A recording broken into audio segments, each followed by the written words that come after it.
राष्ट्रपति क्यों जरूरी है? तो सीधी सी बात है कि व्यवस्था को बनाए रखने के लिए, है ना, सिस्टम को चलाने के लिए, खुद को अनुशासित रखने के लिए, है ना, आपकी सुरक्षा के लिए, ठीक है, निर्वाचन जरूरी है।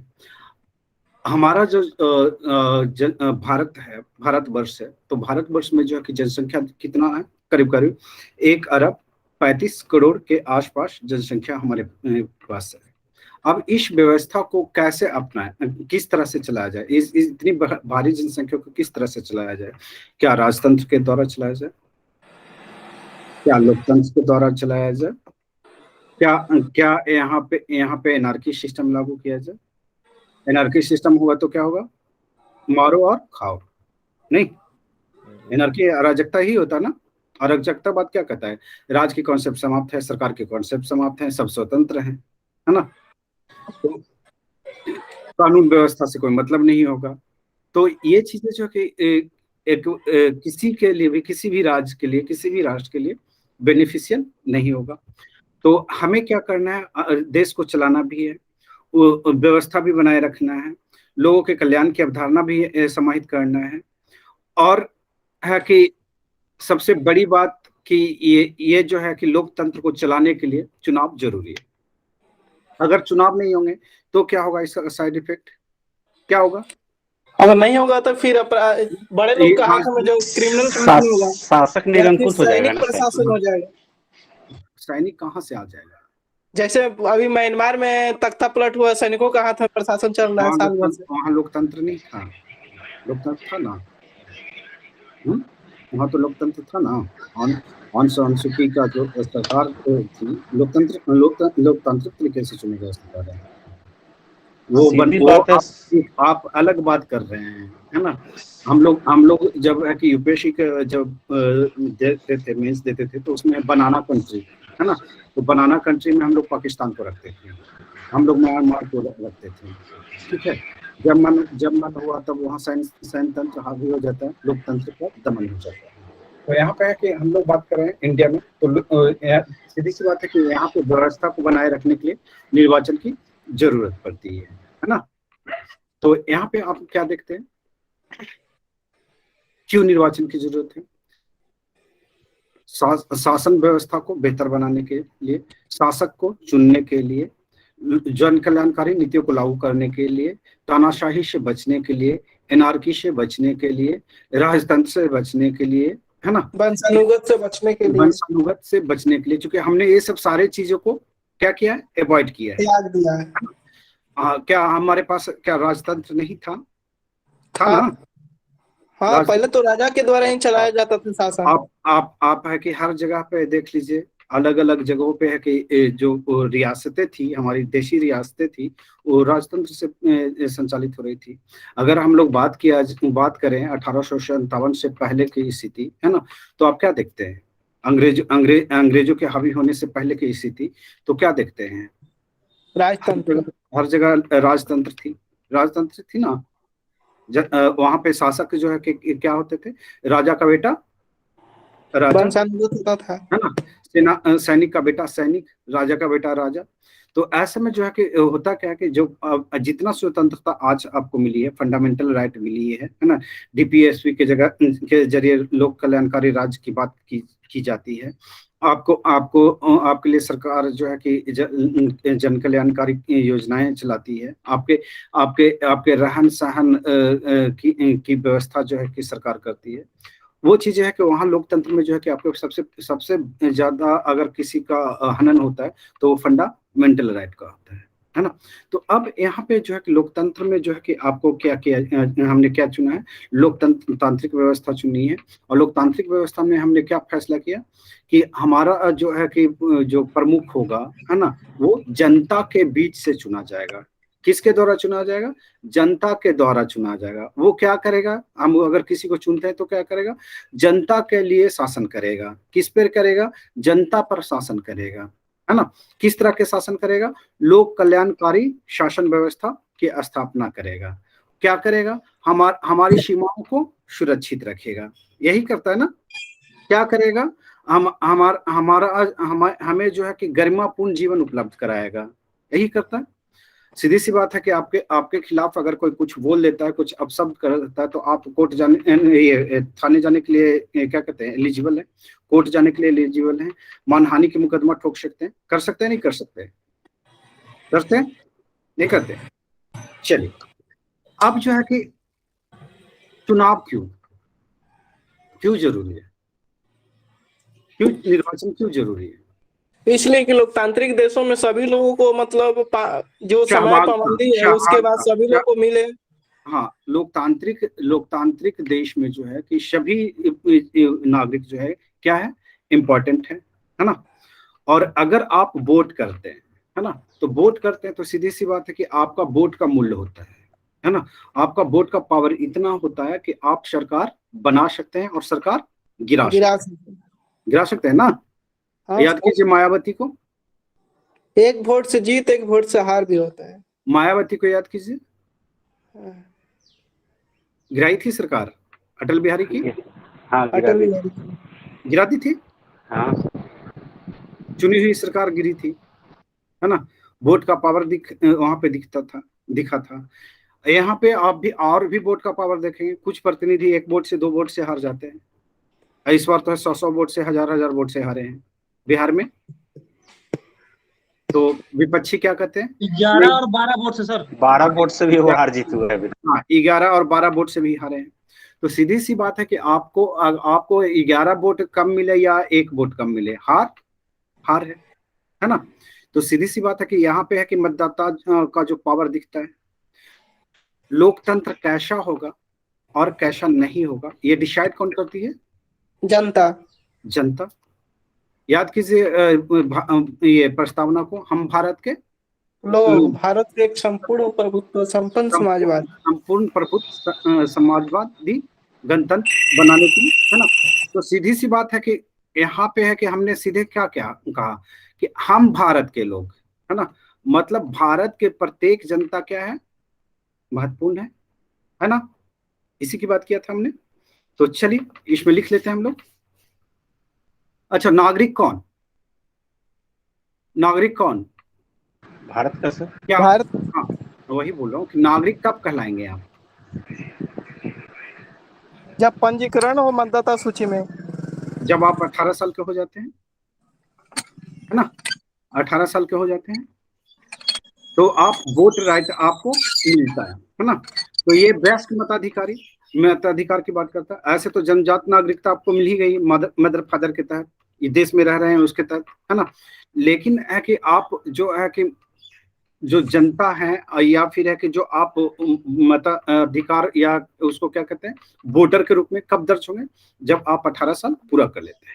वयस्क मताधिकार। तो ये जो है कि बच्चा जो है 18 साल का लड़का जो है अपने रोजगार के लिए फॉर्म नहीं भर सकता, लेकिन सरकार चुनने का पावर रखता है। ये संविधान प्रावधान करता है ना। ये संविधान द्वारा मान्यता प्राप्त है ना। आप लोग भी 18 साल के हुए होंगे तो वोटर आईडी कार्ड बनाने के लिए लाइन लगे होंगे, बहुत उत्साह से बनाए होंगे, नहीं? जी सर। चलिए, इसका पहले डिमांड भी था ना कि जैसे आधार कार्ड नहीं था तो एग्जाम देने जाते थे तो वोटर आईडी कार्ड लेकर जाते थे। अच्छा, वोटर आईडी कार्ड मांगता था। और जब जब 17 साल के थे तो उस समय एग्जाम देने तो वोटर आईडी नहीं बने था तो मार्कशीट 10th क्लास के लेके जाते थे। पैन कार्ड तो बन सकता है सर 12th के बाद ही। पैन कार्ड अभी भी गांव में कहाँ बनवाते हैं लोग। अब पैन कार्ड तो अनिवार्य कर दिया है सबके लिए। बैंक खाता भी खुलवाने जा रहे थे पैन कार्ड। बच्चे को भी, बच्चे को तो नहीं पता है लेकिन ऐसे अनिवार्य कर दिया है मैक्सिमम लोग। नहीं, बच्चा का नहीं बनता है। बच्चे को फादर से बन जाता है सारा चीज। चलिए छोड़िए इन सब माइनर में बातों बनता को। है सर। चलिए लिख लीजिए, लिख लीजिए इसमें।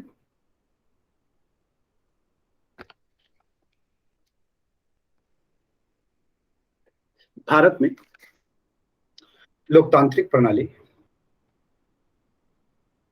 भारत में शासन की लोकतांत्रिक प्रणाली को अपनाया गया है।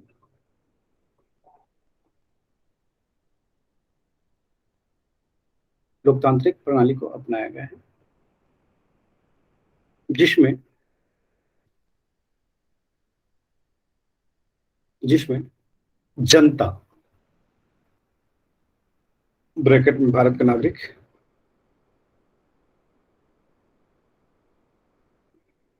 महत्वपूर्ण भूमिका में होते हैं।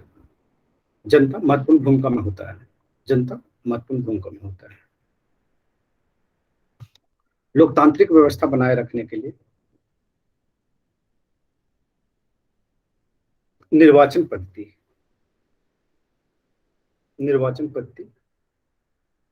या निर्वाचन प्रणाली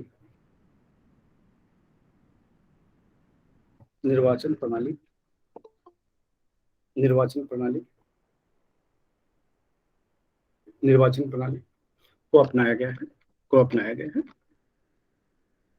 लिख लीजिए, भारतीय संविधान में लोकसभा और राज्यों में विधानसभा का निर्वाचन वयस्क मताधिकार के आधार पर कराए जाने का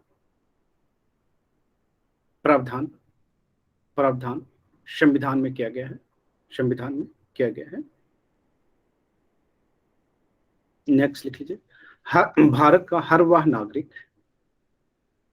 जिसने 18 वर्ष की उम्र पूरा कर चुका हो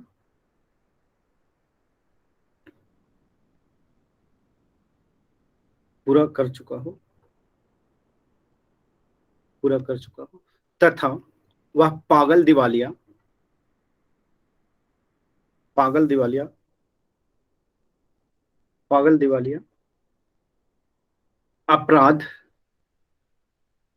अपराधी या भ्रष्ट आचरण वाला ना हो तो उसे मत का अधिकार प्रदान किया गया है। अब कोई है 18 साल का पूरा हुआ और भारत के खिलाफ है बोलना शुरू कर दिया, या उस पर देशद्रोह का मुकदमा चल गया है, या फिर वो पागल है, ये वो सोच नहीं सकता है ना, तो उसे वोटिंग राइट नहीं दिया गया है। नहीं दिया गया है। लिख लीजिए नेक्स्ट पॉइंट। नेक्स्ट लिख लीजिए। नहीं दिया गया इसका कार्य। लिख लीजिए, अनुच्छेद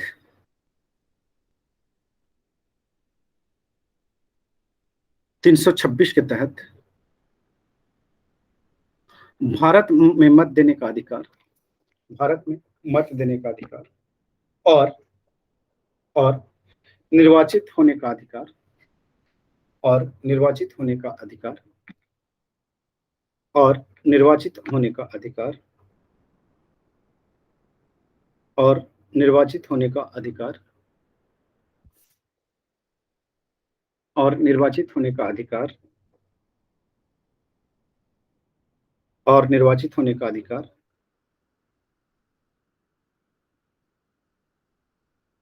और निर्वाचित होने का अधिकार कैसा है? कौन सा अधिकार है ये? मौलिक अधिकार, संवैधानिक अधिकार। लिख लीजिए, वैधिक अधिकार। विधि अधिकार क्या है? एक वैधिक अधिकार है, कानूनी अधिकार है, ना कि संवैधानिक।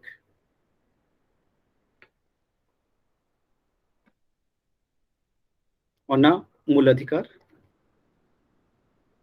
चूंकि मूल अधिकार होता तो वोट देने का अधिकार मौलिक अधिकार होता, तो कि पागल दिवालिया होता तब भी उसको वोटिंग राइट हो जाती है ना।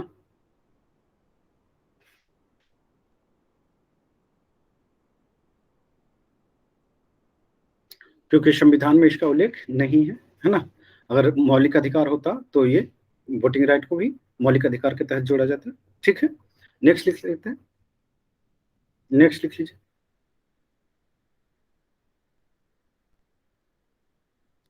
भारत में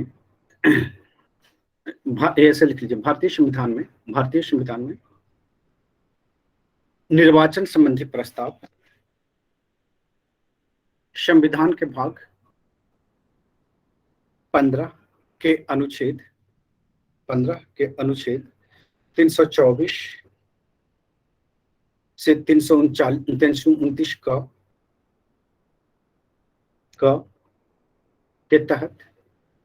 के तहत प्रावधान किया गया है,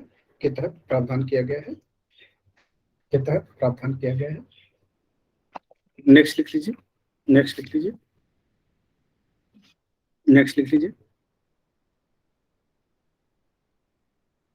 पॉइंट लिख लेते हैं।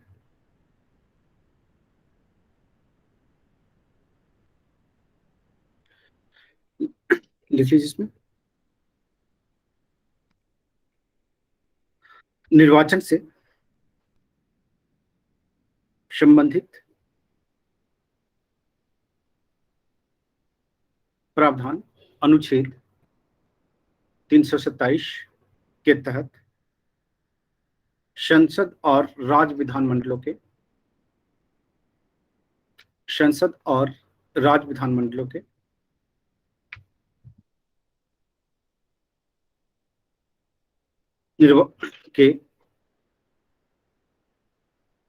निर्वाचन के समस्त प्रावधानों को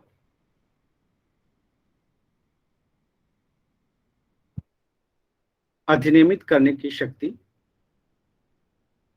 किसको प्रदान किया गया है? संसद को प्रदान किया गया है। निर्वाचन कैसे होगा, किस तरह से होगा, है ना, ये प्रावधान कौन करता है? संसद करता है, नहीं? नेक्स्ट लिख लीजिए,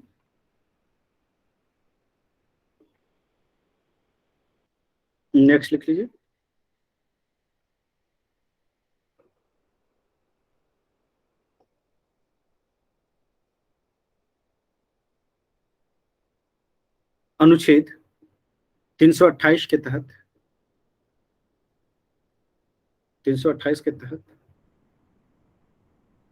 राज्य विधानमंडलों को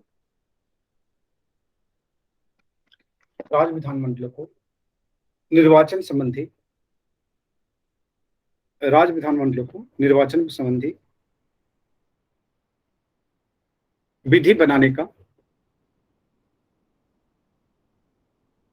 विधि बनाने का अधिकार प्रदान किया गया है।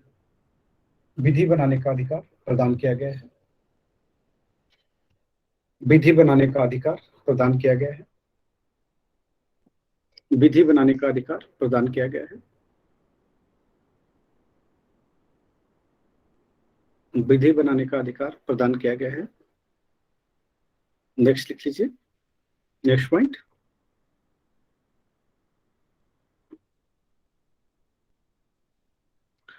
राज्य विधानमंडल अपने किसी सदन या सदनों के निर्वाचन से संबंधित ऐसे विषयों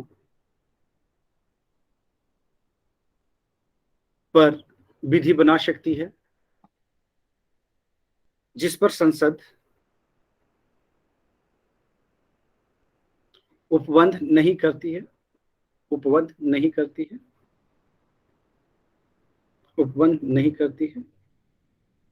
लिख लीजिए, नेक्स्ट, संसद द्वारा निर्वाचन संबंधी निम्नलिखित उपबंध किए गए हैं। लिख लीजिए, पहला, लोक जनप्रतिनिधि अधिनियम 1950।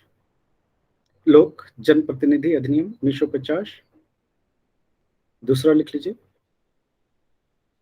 लोक प्रतिनिधि अधिनियम 1951। नेक्स्ट, राष्ट्रपति और उपराष्ट्रपति निर्वाचन अधिनियम 1952। परिसीमन अधिनियम 1962 और परिसीमन अधिनियम 1972, और उसके बाद भी बनते रहे हैं, है ना। आदि। नेक्स्ट लिख लीजिए इसमें, निर्वाचन आयोग लिख लीजिए। भारतीय संविधान में निर्वाचन संबंधी प्रावधान निर्वाचन संबंधी प्रावधान, निर्वाचन संबंधी प्रावधान, निर्वाचन संबंधी प्रावधान, निर्वाचन संबंधी प्रावधान, निर्वाचन संबंधी प्रावधान,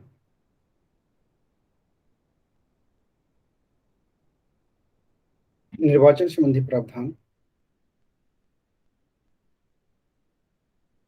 निर्वाचन संबंधी प्रावधान अनुच्छेद 324 के तहत किया गया है। अनुच्छेद 324 के तहत किया गया है।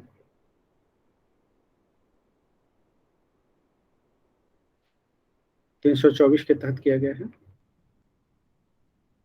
नेक्स्ट लिख लीजिए। नेक्स्ट, इसके तहत भारत का एक निर्वाचन आयोग होगा,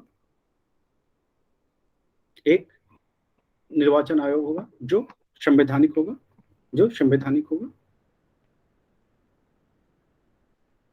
नेक्स्ट पॉइंट लिख लीजिए। निर्वाचन आयोग की स्थापना 25 जनवरी 1950 को की गई थी। 25 जनवरी 1950 को की गई थी।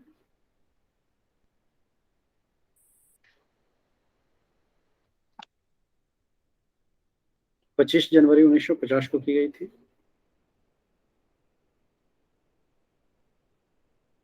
25 जनवरी 1950 को की गई थी।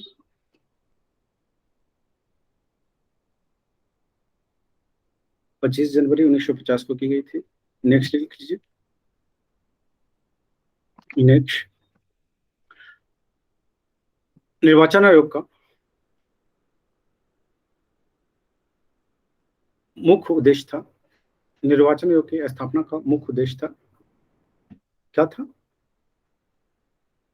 स्वतंत्र और निष्पक्ष निर्वाचन को सुनिश्चित करना। स्वतंत्र और निष्पक्ष निर्वाचन को सुनिश्चित करना। स्वतंत्र और निष्पक्ष निर्वाचन को सुनिश्चित करना।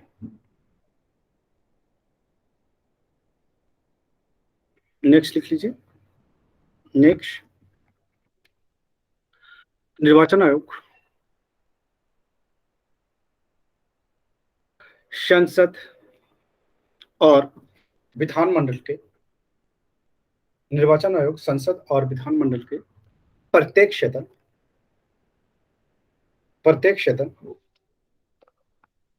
सदन के लिए तथा राष्ट्रपति, उपराष्ट्रपति पदों के लिए होने वाले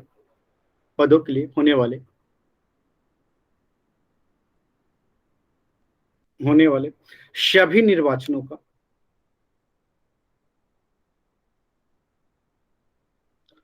अधिच्छन,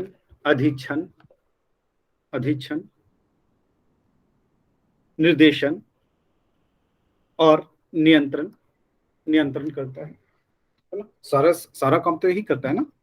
नेक्स्ट लिख लीजिए। नेक्स्ट पॉइंट, अनुच्छेद 324(2) के तहत यह पूछा हुआ है कि निर्वाचन आयोग के स्थापना किस अनुच्छेद के तहत किया गया है, तो वो 324 है ना। ये भी पूछा हुआ है निर्वाचन आयोग की स्थापना कब की गई है, तो वो 15 या 25 जनवरी 25 जनवरी 1950 को 25 जनवरी को मतदाता दिवस मनाया जाता है 2011 से। नेक्स्ट लिख लीजिए। 25 जनवरी को एक और भी कुछ है, नहीं है। नेक्स्ट लिख लीजिए। अनुच्छेद 324 के क्लॉज 2 के तहत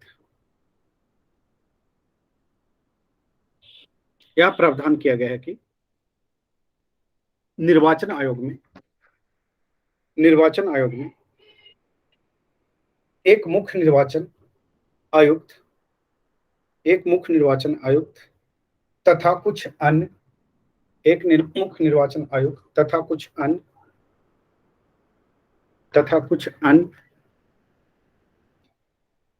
एक मुख्य निर्वाचन आयुक्त तथा कुछ अन्य निर्वाचन आयुक्त होंगे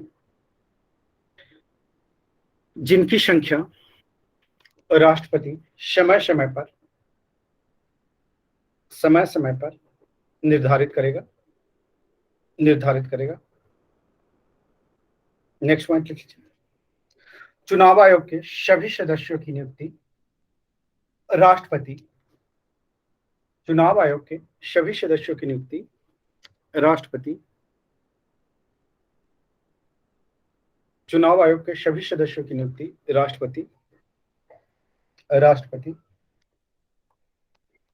राष्ट्रपति चुनाव आयोग के सभी सदस्यों का नियुक्ति राष्ट्रपति संसद द्वारा निर्धारित कानून के अनुसार करता है। नेक्स्ट लिख लीजिए। अन्य निर्वाचन आयुक्तों की नियुक्ति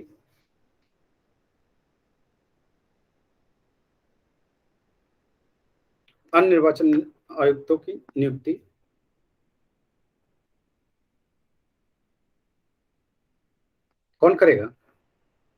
मुख्य निर्वाचन आयुक्त के सलाह पर राष्ट्रपति। लिख लीजिए। मुख्य निर्वाचन आयुक्त के सलाह पर राष्ट्रपति करता है।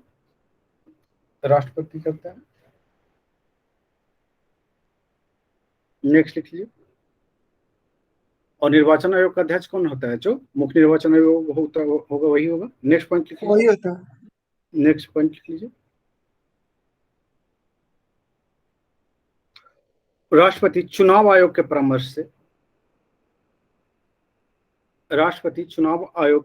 परामर्श से आयोग को सहायता देने के लिए प्रादेशिक निर्वाचन आयुक्त की नियुक्ति करता है।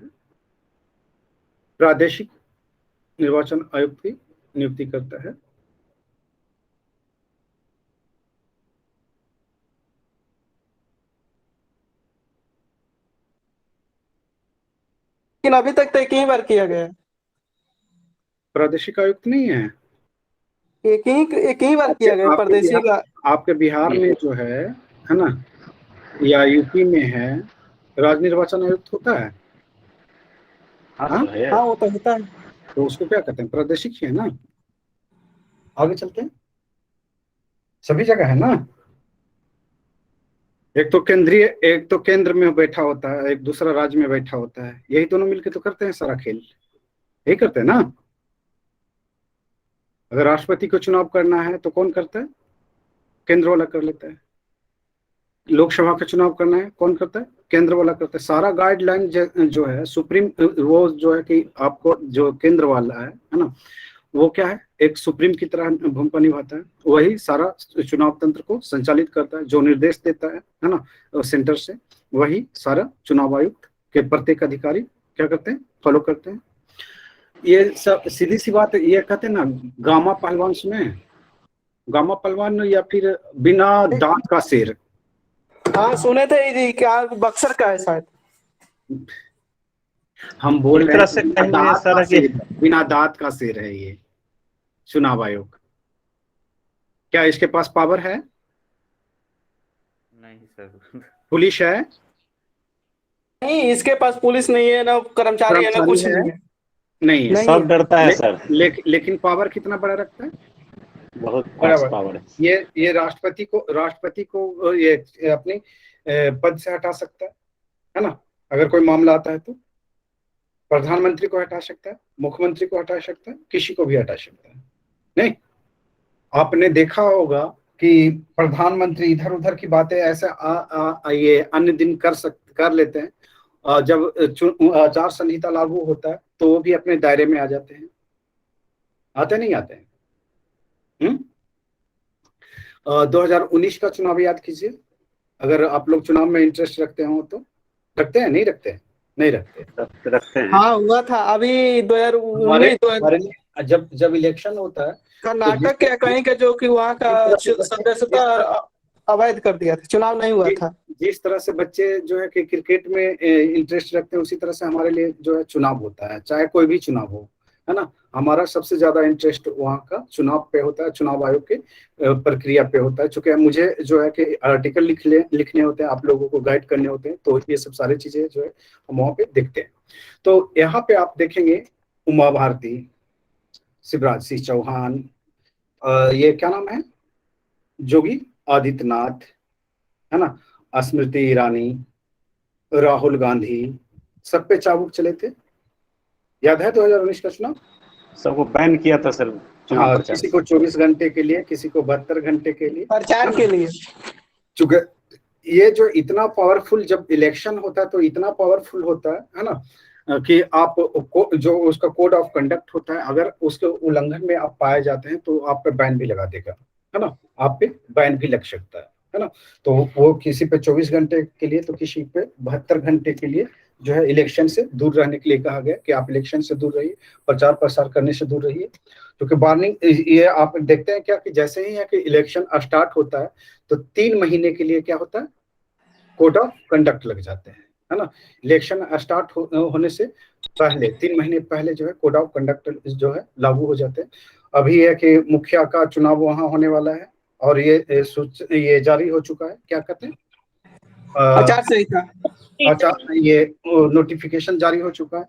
और जैसे ही नोटिफिकेशन जारी होता है ना, वैसे ही कोड ऑफ कंडक्ट लागू हो जाती है ना।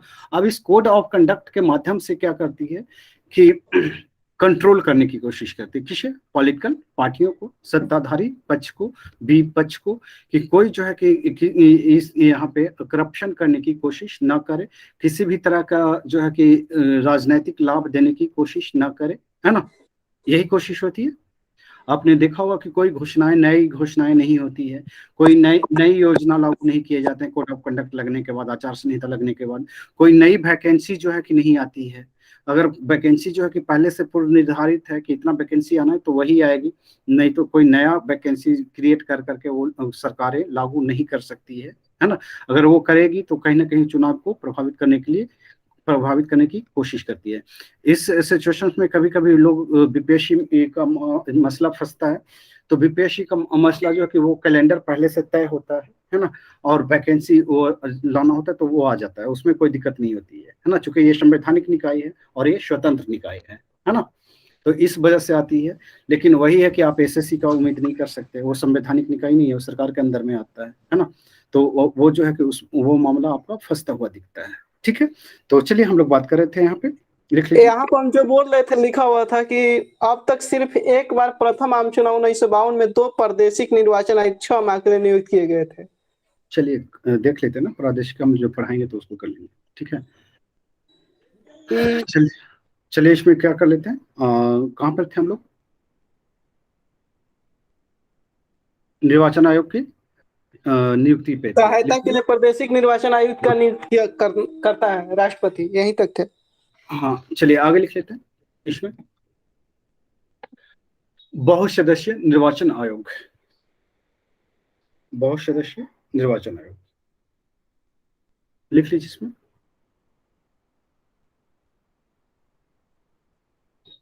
अभी जो वर्तमान संदर्भ में अगर बात किया जाए, है ना, तो कितने निर्वाचन आयोग हैं टोटल? निर्वाचन आयोग में सदस्यों की संख्या कितनी है? 3। हाँ 3 है सर, एक मुख्य चुनाव एक आयुक्त मुख्य और दो सहायक।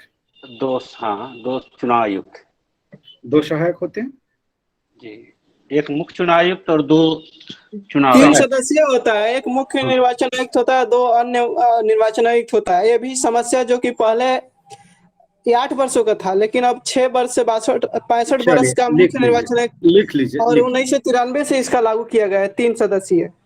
लिख लीजिए, है ना, लिख लीजिए। वर्तमान में त्रिसदस्यीय निर्वाचन आयोग है। त्रिसदस्यीय निर्वाचन आयोग है, एक मुख्य न्यायाधीश और 2 अन्य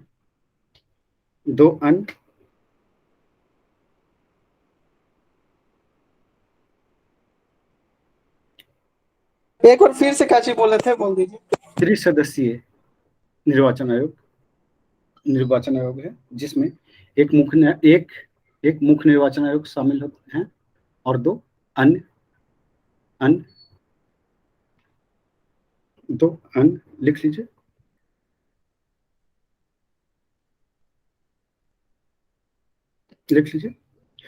अनुच्छेद 324 के क्लॉज 2 के तहत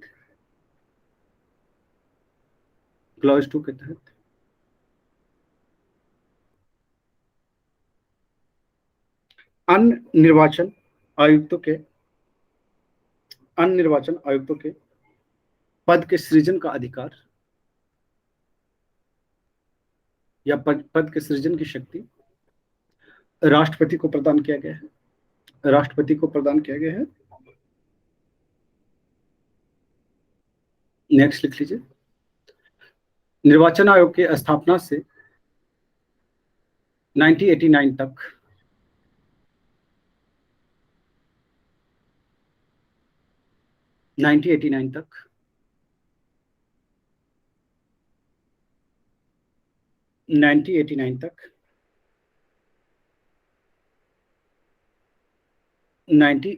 तक कितने सदस्य था? एक सदस्य निर्वाचन आयोग था। नेक्स्ट लिख लीजिए।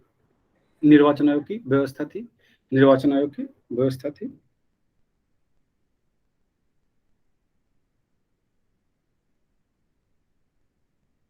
नेक्स्ट लिख लीजिए। नेक्स्ट 16 अक्टूबर 1989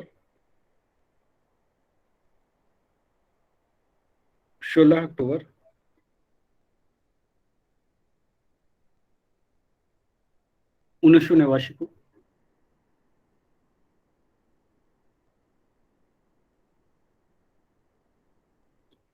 16 अक्टूबर 1989 को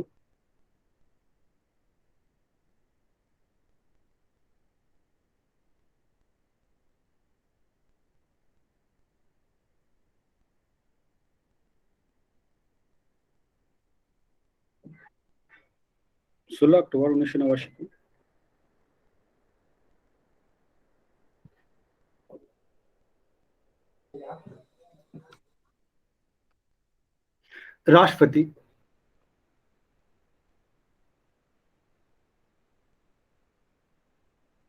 के अधिसूचना के द्वारा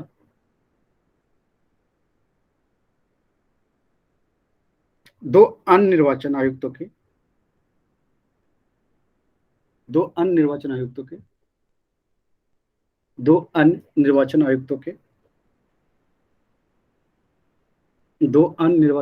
के नियुक्ति का प्रावधान किया गया। नियुक्ति का प्रावधान किया गया। नियुक्ति का प्रावधान किया गया। नियुक्ति का प्रावधान किया गया।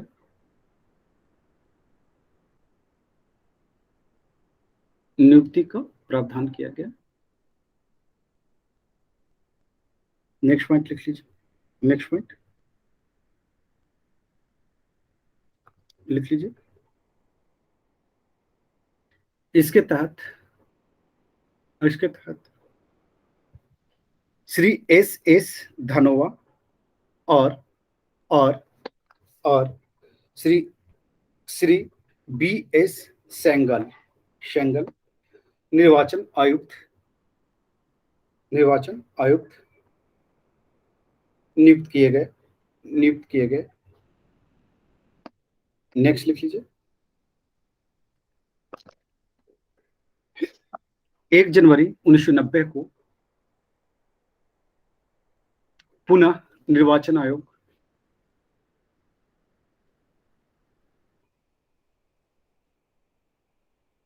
को निरस्त कर दिया गया। पुनः अन्य निर्वाचन आयुक्तों की नियुक्ति को निरस्त कर दिया गया। और इस तरह से निर्वाचन आयोग पुनः एक सदस्यीय हो गया।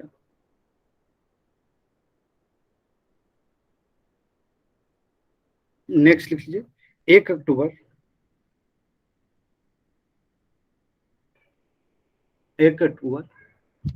1993 को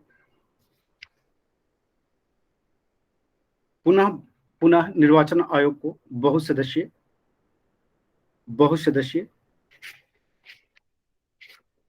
पुनः निर्वाचन आयोग को बहुसदस्यीय बना दिया गया।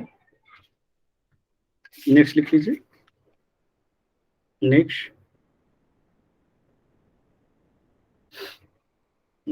इसके लिए लिख लीजिए, संसद द्वारा मुख्य निर्वाचन आयुक्त और अन्य निर्वाचन आयुक्त अधिनियम 1993 पारित किए गए। इस अधिनियम के तहत यह प्रावधान किया गया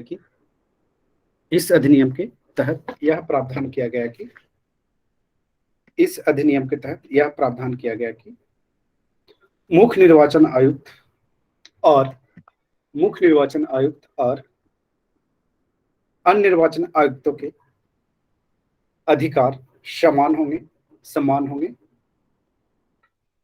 तथा उसके द्वारा कोई निर्णय सर्वसम्मति से या बहुमत के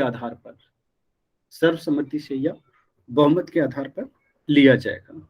अब बताइए, 3 लोग हैं तो सर्वसम्मति बनाना तो आसान होगा, फिर भी बहुमत की बात की गई है ना। अगर ये दबाव हो तो कोई ना भी कर सके, है ना, तो इसलिए दोनों बात की गई है। उस समय सर टीएन सेशन थे। हाँ, और वो कुछ अपना से ज्यादा कुछ नियम टाइट किए हुए, कड़ा किए हुए थे।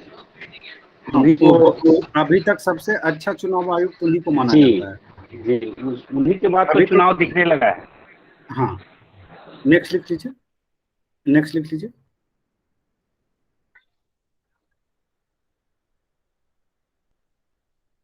लिख लीजिए,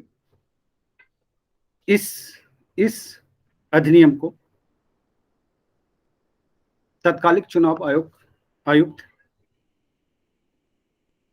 तत्कालिक मुख्य निर्वाचन आयुक्त टीएन सेशन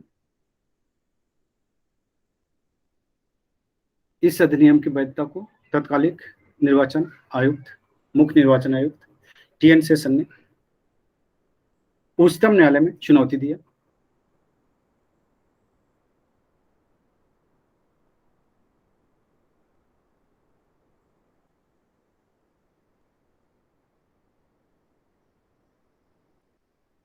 लिख लीजिए, तत्पश्चात उच्च न्यायालय ने मुख्य निर्वाचन आयुक्त सहित 2 अन्य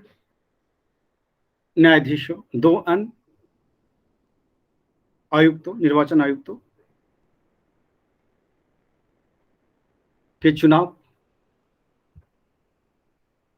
आयुक्तों की नियुक्ति का प्रावधान किया। तो प्रावधान को क्या कहते हैं, बरकरार रखा, है ना। नेक्स्ट लिख लीजिए,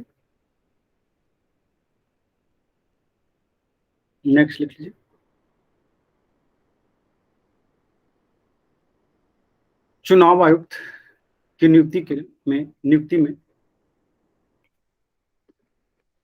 राष्ट्रपति, प्रधानमंत्री, राज्यसभा का सभापति एवं विपक्ष के नेता सम्मिलित होते हैं।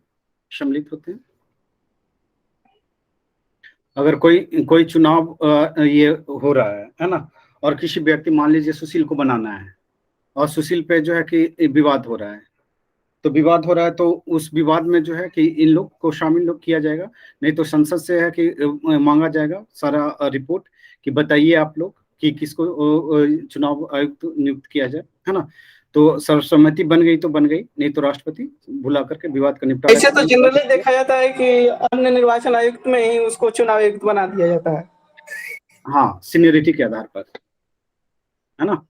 लेकिन कभी कभी जूनियरिटी के जूनियर को भी बना दिए जाते हैं राजनीतिक लाभ लेने के लिए। नहीं, नेक्स्ट लिख लेते हैं। ये देखिए, ये इसमें चुनाव आयोग जो है हमेशा विवादों में रहा है ना। अभी जो क्या कहते हैं, जब इलेक्शन चल रहा था, कहाँ, बंगाल का, तो आपने देखा कि सेकेंड वेव की सर पे था, है ना, कोरोना लोग के मर रहे देखा थे।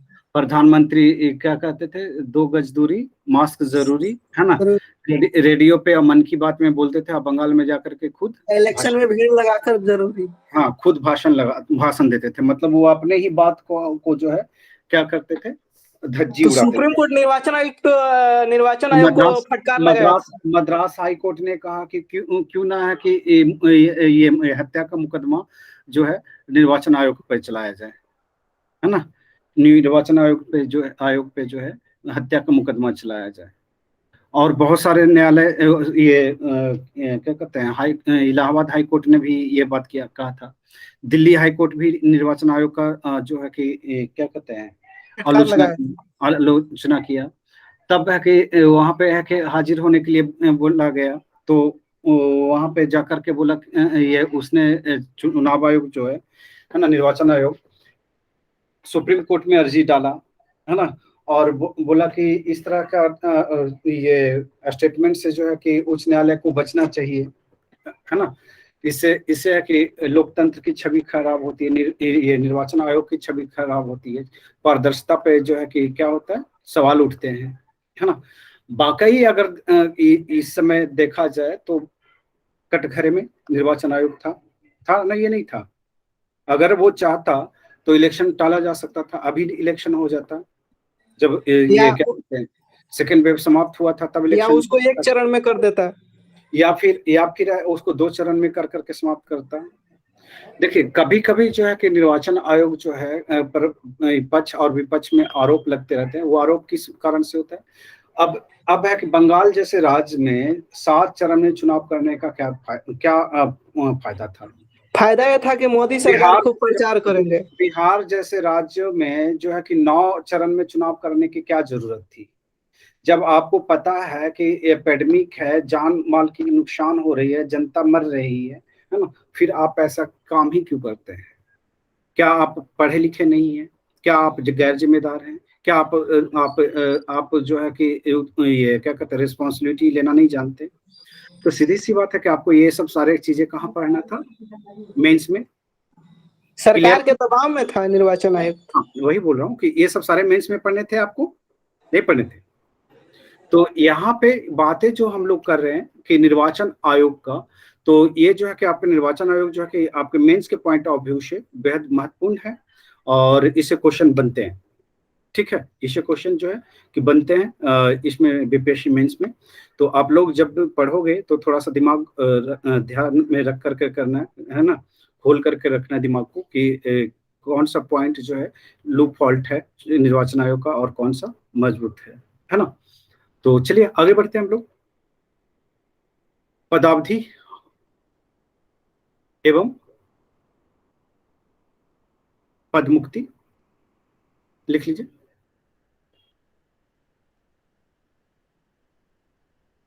लिख लीजिए।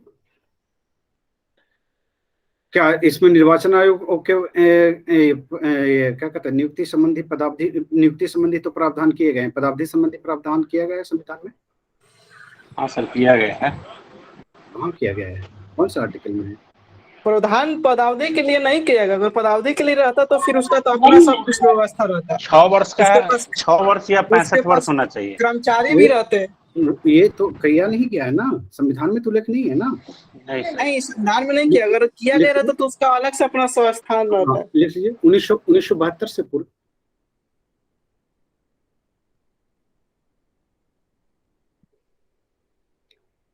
निर्वाचन आयुक्त के, मुख्य निर्वाचन आयुक्त के कार्यकाल और सेवा संबंधी शर्तों का प्रावधान, सब शर्तों का प्रावधान नहीं किया गया था। यहाँ पे 8-8 साल है कि एक निर्वाचन आयुक्त रहे हैं, लिख लीजिए। जिसके कारण 2 निर्वाचन आयुक्त, 2 मुख्य निर्वाचन आयुक्त 8-8 साल के पदावधि के लिए अपने पद पर रहे। नेक्स्ट पॉइंट लिख लीजिए। नेक्स्ट लिख लीजिए। 1972 में यह प्रावधान किया गया कि 1972 में यह प्रावधान किया गया कि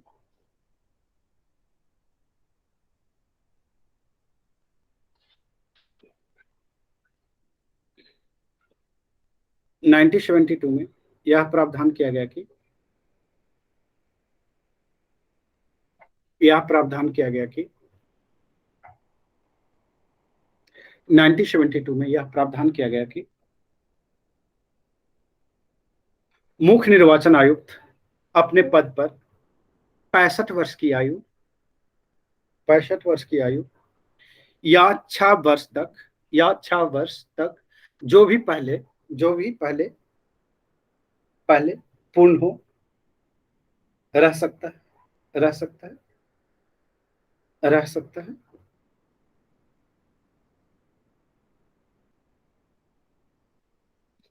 नेक्स्ट लिख लीजिए। अन्य निर्वाचन आयुक्त 6 वर्ष की अवधि के लिए नियुक्त किए जाते हैं। 6 वर्ष की अवधि के लिए नियुक्त किए जाते हैं। लेकिन वे 62 वर्ष की आयु में पदमुक्त हो सकते हैं। पदमुक्त होंगे। जो मुख्य निर्वाचन आयोग हो गए आयुक्त होगा उसके लिए जो है कि उम्र सीमा कितना है? 6 से 65। 65 वर्ष है ना। 6 से 65 नहीं, 65 उससे पहले भी हो सकते हैं। 65 वर्ष आयु पूरा 6 वर्ष की पदावधि तक, ठीक है।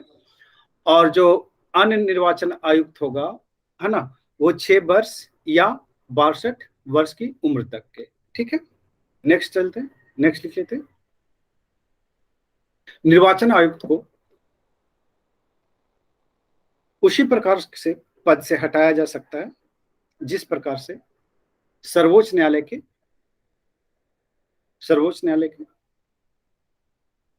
न्यायाधीश को हटाया जाता है।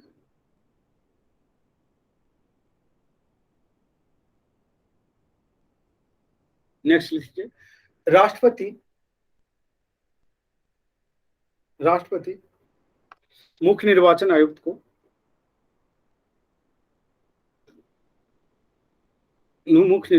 को कदाचार या अक्षमता के आधार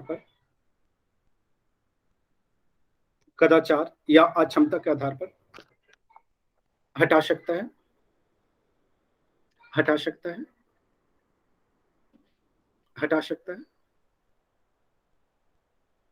और हटाने के लिए क्या होगा लिख लीजिए। 2/3 बहुमत से पास होना पड़ेगा। मुख्य निर्वाचन आयुक्त को हटाने के लिए दोनों सदनों में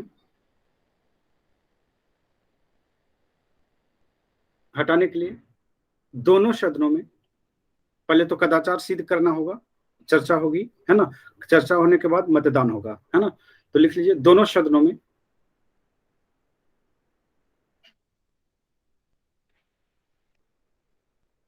पूर्ण बहुमत तथा उपस्थित एवं मतदान करने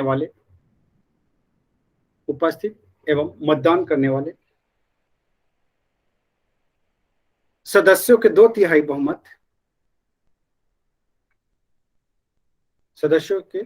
बहुमत से प्रस्ताव पारित कर दिया गया हो।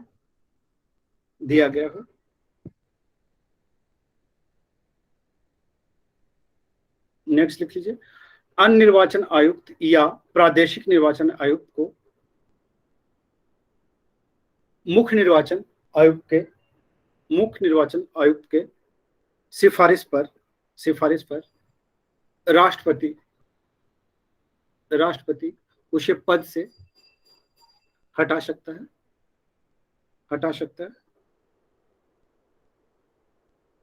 नेक्स्ट लिख लीजिए। निर्वाचन आयुक्तों और प्रादेशिक निर्वाचन आयुक्तों के सेवा शर्तें और पदावधि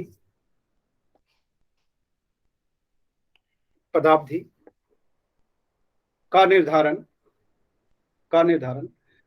राष्ट्रपति संसद द्वारा बनाए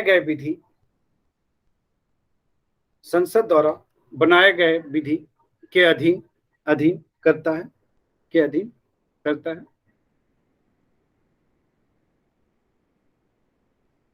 नेक्स्ट लिख लीजिए। और इसका वेतन भत्ता कितना होगा? जो 2,50,000 जो और न्यायाधीश 2,80,000। हाँ, जो न्यायाधीश का होगा, है ना? न्यायाधीशों का कितना है? 2,80,000 मुख्य और न्यायाधीश। अन्य न्यायाधीश का 2,50,000। तो वही मिलेगा, है ना? लिख सुप्रीम लीजिए। कोर्ट के न्यायाधीश के हैं ना सर? हाँ हाँ, लिख लीजिए। निर्वाचन आयोग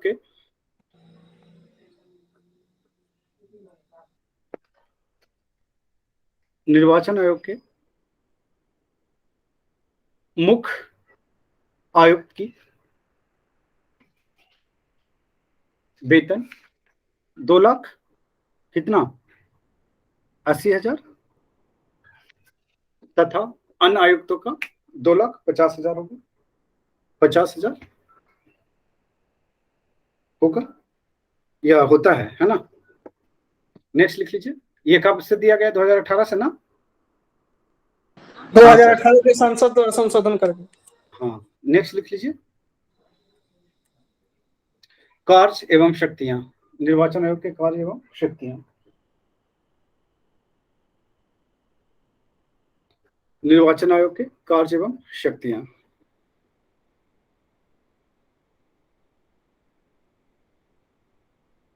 निर्वाचन आयोग के कार्य एवं शक्तियां आज ही होगा या कल हो सकता है? लिख लीजिए। इसमें क्या क्या है इसका कार्य शक्तियां? आप लोग इसकी कार्य शक्ति है निर्वाचन का क्षेत्र का परिसीमन करना, मतदाता सूची तैयार करना, उसका डेट देना, निर्वाचन की तिथि करना, निर्वाचन का संचालन करना, फिर निर्वाचन का अर्ध न्यायिक भी होता है, राजनीतिक दलों को चुनाव चिन्ह देना, और कुछ राजनीतिक दल को मान्यता चुनाव देना, की वैधता राष्ट्रपति, का उपराष्ट्रपति, निपटाना, चुनाव को संसद और शांतिपूर्ण राज्य ढंग से विधानमंडल के सदस्यों का संपन्न चुनाव कराना। कराना। गुड। मेंस का इफेक्ट दिख रहा है नहीं? चुनाव लड़ने के हेतु व्यक्ति के पात्रता का निर्धारित करना और राजनीतिक किसी दलों दल की मान्यता समाप्त करना, राजनीतिक विधि दलों अनुसार आचार संहिता को लागू करना और चुनाव रद्द करना, चुनाव को रद्द करना, निर्वाचन का संचालन करना, सब कुछ यही करती है ना? इसको कल किया जाएगा आज ही? मतलब कल मॉर्निंग में तो अभी किया जाए? अभी कर रहे हैं? क्यों मॉर्निंग में? क्यों? अभी तो 10 मिनट आए हुए ही हुआ है आपको। हाँ, अब ऐसे करेंगे, पीटी का टाइम है, ऐसे करेंगे, सिलेबस कंप्लीट होना है क्या? नहीं होना है? चलिए कर लेते हैं हम लोग। जाना है क्या सुशील आपको? क्लास लीजिए, कोई दिक्कत नहीं है, हम जा रहे हैं बस पकड़ने अभी। हाँ, तो आप निकल जाइए, कोई दिक्कत नहीं है। कोई दिक्कत नहीं, हम सुनते रहेंगे सर। ये हाँ, और रिकॉर्डिंग तो ऑलरेडी होती है ना, उपलब्ध हो ही जाती है। वो हम कर लेंगे बुक से मैनेज। चलिए कर लीजिए, लिख लीजिए, ये लिख लीजिए। निर्वाचन आयोग भारत के राष्ट्रपति, उपराष्ट्रपति, संसद व राज्य विधानमंडलों के सदस्यों के लिए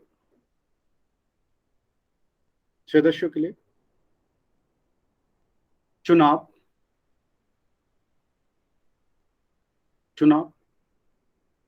कराता है। नेक्स्ट लिख लीजिए।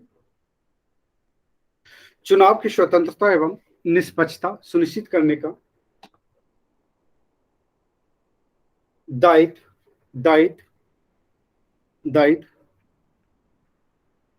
निर्वाचन आयोग का है, निर्वाचन आयोग का है, निर्वाचन आयोग का है, निर्वाचन आयोग का है।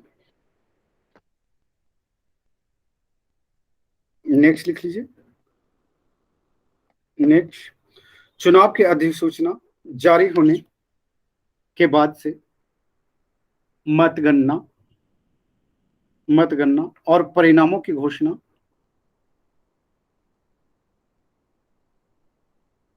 मतगणना और परिणामों की घोषणा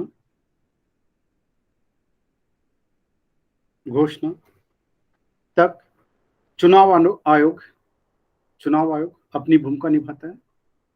अच्छा, सर्टिफिकेट भी तो चुनाव आयोग ही देता है ना, लिख लीजिए। सदस्यों के विजय के पश्चात सदस्यों को निर्वाचन पत्र चुनाव आयोग प्रदान करता है। लिख लीजिए, चुनाव आयोग के निम्नलिखित कार्य हैं।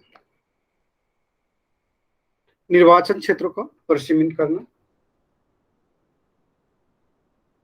निर्वाचन क्षेत्रों का परिसीमन करना। अब परिसीमन का क्या मतलब होता है? जैसे कि अभी बात कर रहे थे हम लोग 2026 तक के, जो आपको बताया था कि क्या होगा कि सेंट्रल विस्तार तैयार हो जाएगा। जैसे किसी और किसी राज्य के सदस्य बढ़ाना है तो उसके लिए परिसीमन आयोग आता है। इस समय होगा क्या कि अभी ये जो परिसीमन आयोग का गठन जो हुआ था लगभग 2003 के आसपास हुआ था। 2002 में हुआ था।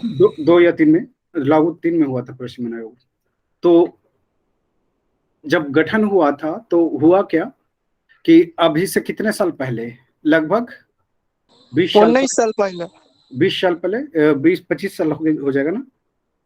हाँ, 24 साल पहले, 26 की बात कर रहा हूँ मैं, है ना। 26 साल पहले चुनाव हुआ, वो परिसीमन आयोग का गठन हुआ था। जनसंख्या क्या हुई है? विस्फोट दर से बढ़ी है, विस्फोटक दर से। अब जो है कि आप देख क्या रहे हैं कि जो निर्वाचन क्षेत्र है उस पर जनसंख्या का भारी दबाव है ना। अब है कि जनप्रतिनिधि जो है कि 10 लाख पर चुने जाने हैं। अब हो क्या गया है कि कहीं पे 15 लाख हो गया, तो कहीं पे 20 लाख हो गया है।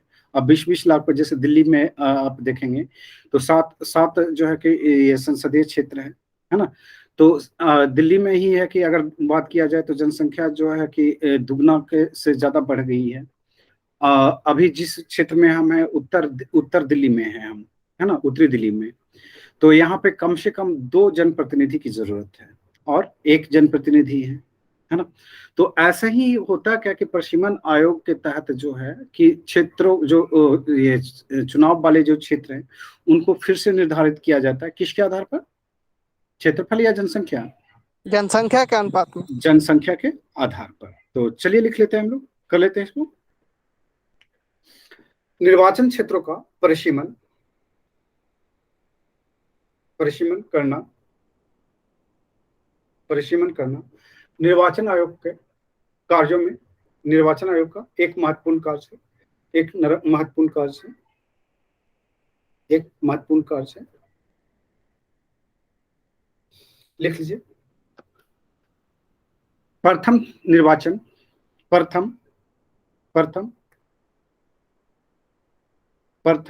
परिसीमन आयोग का गठन कब हुआ था? 1950 में किया गया था। 1950 में किया गया था। 1950 में किया गया था। 1950 में किया गया था। किंतु यह परिसीमन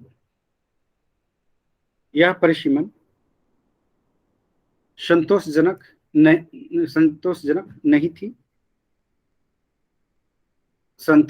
नहीं थी। इसके स्थान पर संसद ने 1952 में नए परिसीमन अधिनियम 1952 पारित किया। और 1952 पारित किया,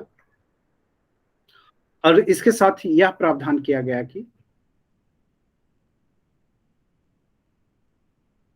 प्रत्येक 10 वर्ष बाद प्रत्येक 10 वर्ष बाद जनगणना के पश्चात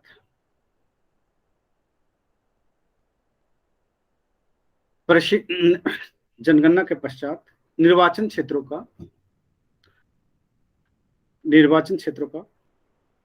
परिसीमन किया जाएगा। परिसीमन किया जाएगा, डिलिमिटेशन परिसीमन का होता है, परिसीमन किया जाएगा।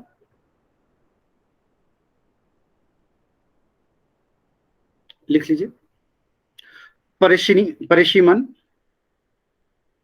आयोग का पदेन अध्यक्ष कौन होगा? निर्वाचन आयुक्त होता है। मुख्य निर्वाचन आयुक्त होता है।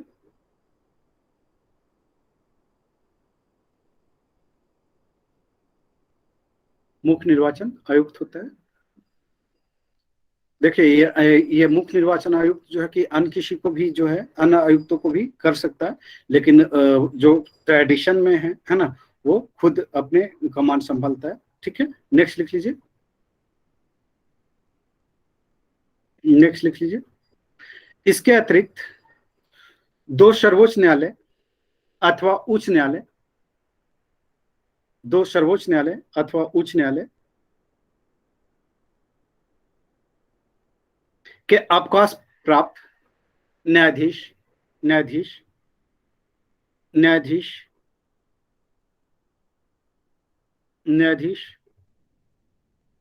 इसमें शामिल होते हैं। आयोग की सहायता के लिए राज्य से 2 से 7 तक प्रतिनिधि सदस्य शामिल होते हैं।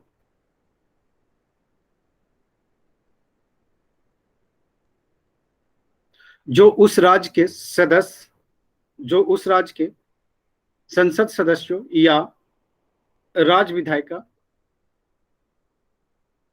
के सदस्यों से चुने जाते हैं। जनरली तौर पे होता क्या है कि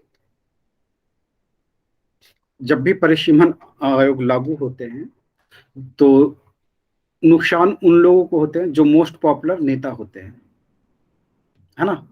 मोस्ट पॉपुलर नेता जो होते हैं उनको ज्यादा नुकसान हो जाता है। अभी जैसे कि किसको रख लेते हैं, गिरिराज सिंह, नाम सुना है सब? पाकिस्तान का विजय मंत्री नहीं, तो वो बेगूसराय से हैं। अब जिस सीट से वो चुनाव लड़ रहे हैं, अब जैसे ही परिसीमन आयोग लागू होगा, है ना, मैं गिरिराज सिंह का इसलिए नाम लिया कि आप लोग सब जानते होंगे उनको, है ना। तो जैसे ही इलेक्शन होगा तो उनके क्षेत्र जो है 2 हिस्सों में बट जाएगा। ऐसे में जो है कि जो नया जो हो सकता है कि उनको जो फेवर वाले लोग होंगे वो दूसरे परिसीमन आयोग में चले जाएं, है ना, दूसरे संसदीय क्षेत्र में चले जाएंगे। तो हो सकता है तो और उनके हिस्से में वो रह जाएं जो उन्हें पसंद नहीं करते हो, तो ऐसे में चुनाव वो हार सकते हैं, नुकसान होगा उन्हें, होगा नहीं होगा। तो ऐसे में है कि नेता जो जनरली तौर पे परिसीमन आयोग में ज्यादा इंटरेस्ट नहीं रखते, है ना, क्योंकि उनके बने बनाए वोट बैंक जो है एकाएक रातों रात स्लैप हो जाता है ना। नेक्स्ट लिख लीजिए, इसमें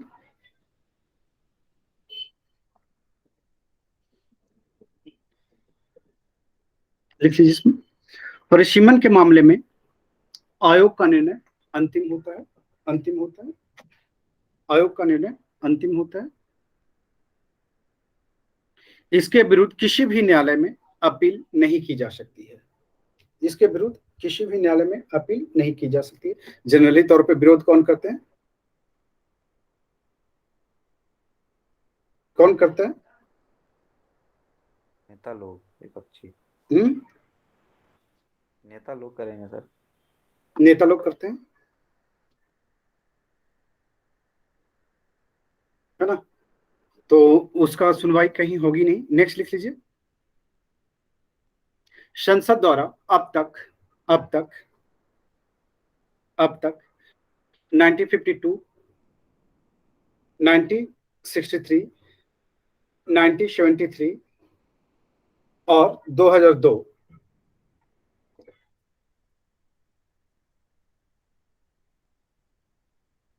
2002 में 2002 में परिसीमन आयोग का गठन किया है।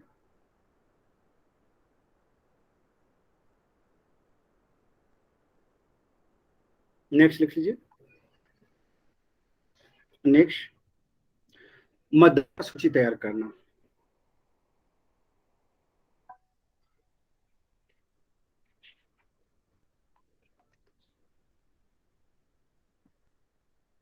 मतदाता सूची तैयार करना। नेक्स्ट लिख लीजिए। इसमें क्या है? इसमें चुनाव आयोग, लोकसभा, विधानसभा या मध्यावधि चुनाव से पूर्व मतदाता सूची तैयार करवाती है। मतदाता सूची तैयार करवाती है। नेक्स्ट पॉइंट लिखिए। अनुच्छेद 326 के तहत, अनुच्छेद 326 के तहत प्रत्येक व्यक्ति जो भारत का नागरिक है, प्रत्येक व्यक्ति जो भारत का नागरिक है और 18 वर्ष की उम्र पूरा कर चुका हो, 18 वर्ष की उम्र पूरा कर चुका हो तथा संविधान या विधानमंडल द्वारा निर्मित किसी विधि के अधीन आयोग ना हो, आयोग ना हो,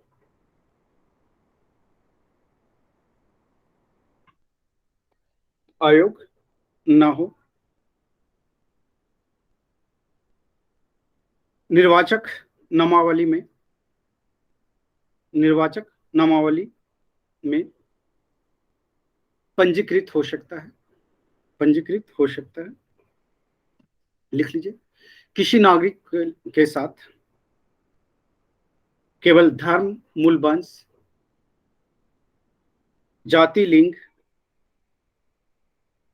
या किसी अन्य आधार पर आयोग नहीं ठहराए जा सकते।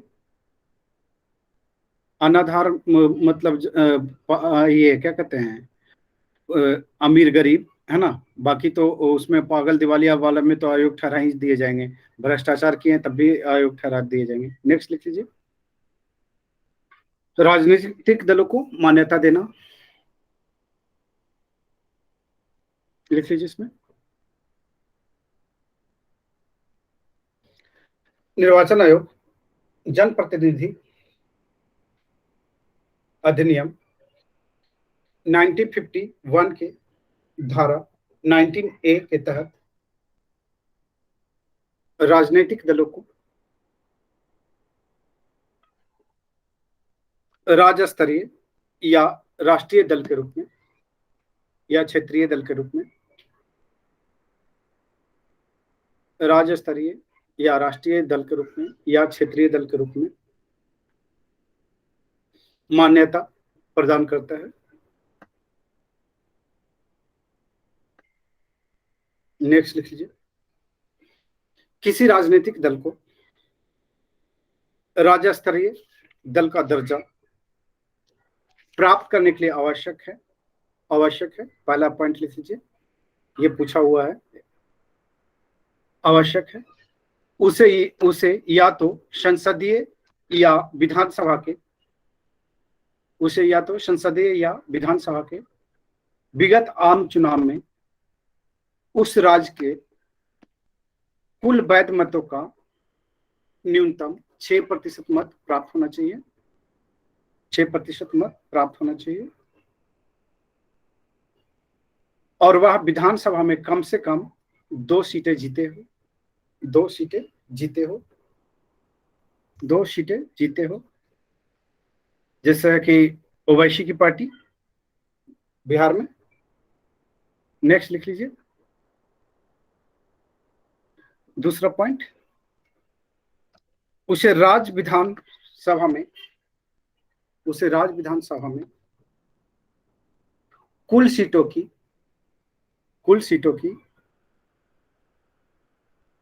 कम से कम 3% सीटें अथवा कम से कम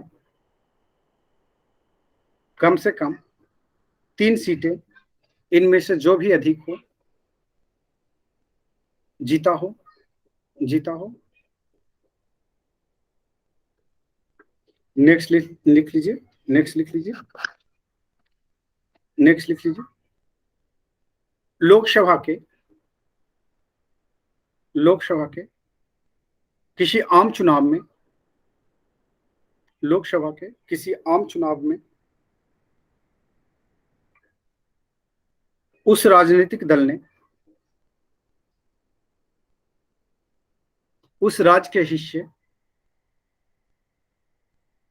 के प्रति 25 लोकसभा सीटों पर एक लोकसभा सीट जीती हो, अथवा चौथा लिख लीजिए, लोकसभा या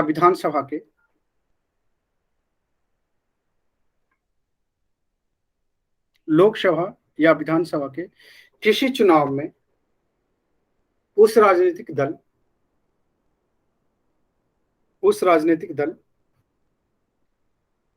को उस राज्य में 8% मत प्राप्त हुए हों, तभी इसको क्या मिलेगा?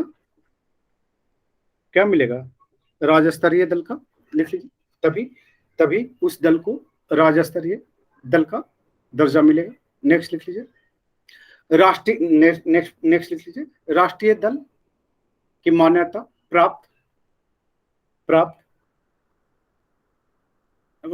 प्राप्ति के लिए शर्तें लिख लीजिए। पहला, कोई राजनीतिक दल कैसा है कि राष्ट्रीय दल का मान्यता प्राप्त करेगा, उसके लिख लीजिए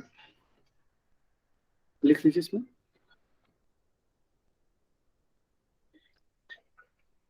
राष्ट्रीय दल की मान्यता के लिए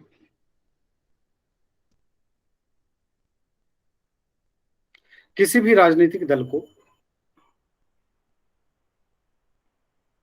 लिख लीजिए, पहला डैश देकर लिख लीजिए। पहला, लोकसभा या राज्यसभा की विधानसभा, लोकसभा या राज्यों की विधानसभा के पिछले आम चुनाव में 4 या अधिक राज्यों में कुल डाले गए वैध मतों का 6%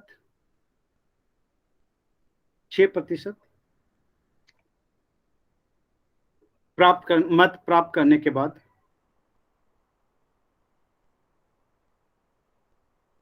साथ किसी राज्य या राज्यों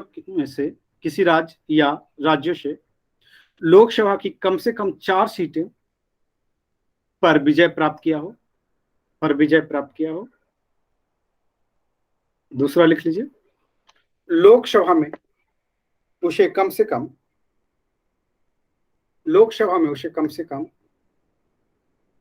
2% सीटें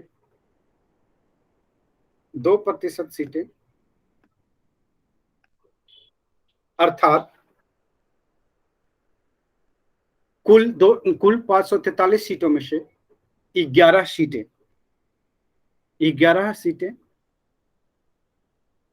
प्राप्त हुआ हो,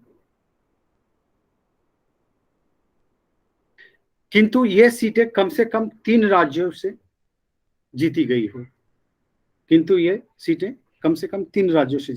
हो। ऐसा ना हो कि एक ही राज्य में है कि 11 सीटें आप जीत लिया और आपको राष्ट्रीय दल का मान्यता प्राप्त हो जाएगा, ऐसा बिल्कुल भी नहीं।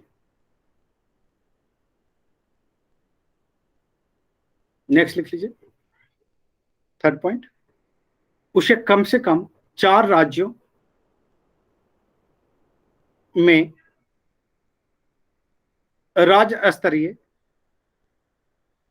स्तरीय ब्रैकेट में क्षेत्रीय दल की मान्यता प्राप्त हुआ हो, प्राप्त हो,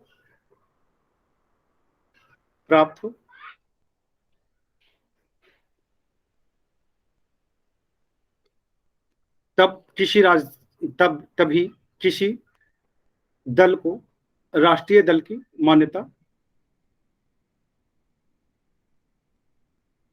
प्रदान की जा सकती है। अभी वर्तमान में कितने राष्ट्रीय दल है? 6 या 7? जदयू है, 7 है ना कि 6 है? भाजपा, कांग्रेस, एनसीपी, जदयू, तृणमूल भी है, बसपा, लगता है 6 या 7 है। चेक कर लीजिए तो एक बार चेक कर लीजिए वर्तमान में राष्ट्रीय दल कितने राष्ट्रीय दल है, ऐसे करके चेक कर लीजिए।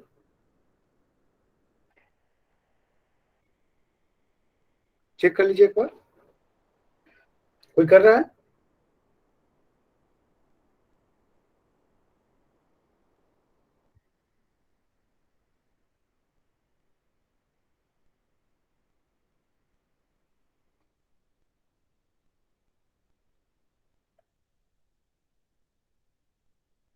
कोई कर भी रहा है या नहीं कर रहा है?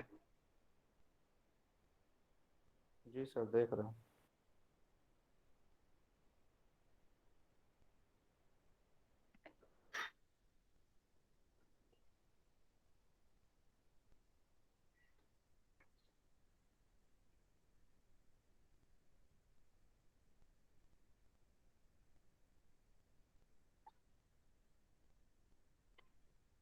सात दिखा रहा है सर। 7 है, लिख लीजिए। वर्तमान 7 में है सर। कौन कौन है वर्तमान में? कुल भारतीय जनता पार्टी, बहुजन समाज पार्टी। वर्तमान में कुल 7 राष्ट्रीय सदस्य राष्ट्रीय दल हैं। पहला भारतीय जनता पार्टी बीजेपी, कांग्रेस, बसपा,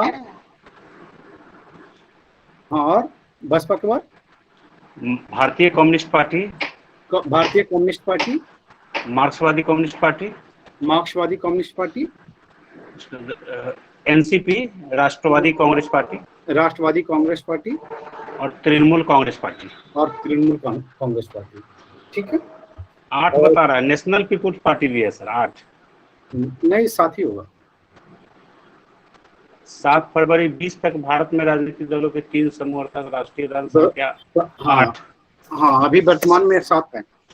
वर्तमान में 7 है सर। चलिए, तो बाकी है कल देखते हैं। Okay okay sir. और अभी है कि आपके मेंस की क्लासेस हैं।